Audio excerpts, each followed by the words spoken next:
মুখ্যমন্ত্রী মমতা বন্দ্যোপাধ্যায় তাকে অসম্ভব ভালোবাসেন। অভিনেত্রী মিমি চক্রবর্তী তিনিও শ্রদ্ধার চোখে দেখেন তার দিদিকে। আনন্দবাজার অনলাইনকে পূর্বের কোনো এক সাক্ষাৎকারে জানিয়েছিলেন মিমি তার মাকে তিনি না বলতে পারেন, কিন্তু দিদিকে। আর সেখানেই প্রশ্ন, মমতা বন্দ্যোপাধ্যায় তার ইস্তফা গ্রহণ করবেন কি করবেন না, সে নিয়েই সরগরম রাজনীতি, সরগরম টলিপাড়া। কিন্তু অনেকের মতে, বিশেষ করে তৃণমূলের ঘনিষ্ঠ মহলে কান পাতলে শোনা যাবে মমতা বন্দ্যোপাধ্যায় নাকি তার ইস্তফা গ্রহণ করবেন না। মিমি নিজে অবশ্য এ নিয়ে মুখ খুলতে চাননি। মিমি জানিয়েছিলেন কোনোদিনই রাজনীতিতে আসতে চাননি তিনি। মুখ্যমন্ত্রী তাকে মানুষের কাজ করার জন্য এই জায়গায় নিয়ে আসেন। মুখ্যমন্ত্রী মমতা বন্দ্যোপাধ্যায় আর মিমি যদি গল্প করতে বসেন, বলা হয় যেন মা আর মেয়ে গল্প করছেন। মাতৃত্ব আর আবেগের জোরেই মিমির রাজনীতি, এ কথা বললে বোধহয় আর অত্যুক্তি হবে না। রাজনীতি আর অভিনয় একসঙ্গে করতে অথচ নারাজ অভিনেত্রী। এত কিছুর মধ্যেই না বললেন যাদবপুরের তৃণমূল সাংসদ। বৃহস্পতিবার বিধানসভা থেকে বেরিয়ে তিনি জানান মুখ্যমন্ত্রী মমতা বন্দ্যোপাধ্যায়ের ঘরে ইস্তফার চিঠি পাঠিয়েছেন।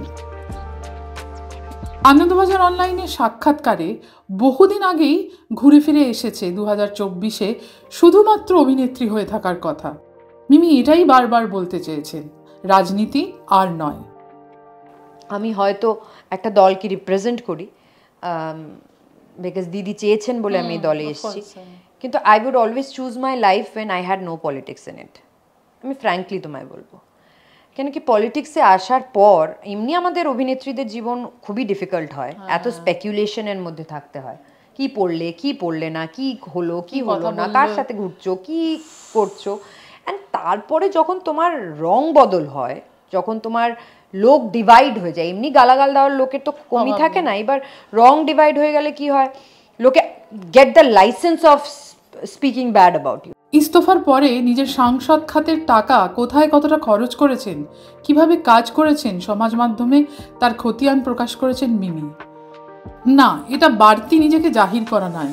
মিমি স্পষ্ট করে দিয়েছেন তার কাজের বৃত্ত, দেখিয়েছেন সাংসদ হিসাবে 2019 সাল থেকে তিনি 17 কোটি টাকার বেশি কাজ করেছেন।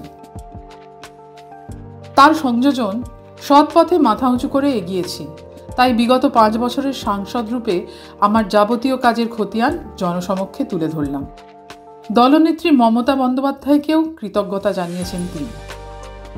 একরোখা লড়াকু, সোজা কথা বলার মেয়ে মিমি।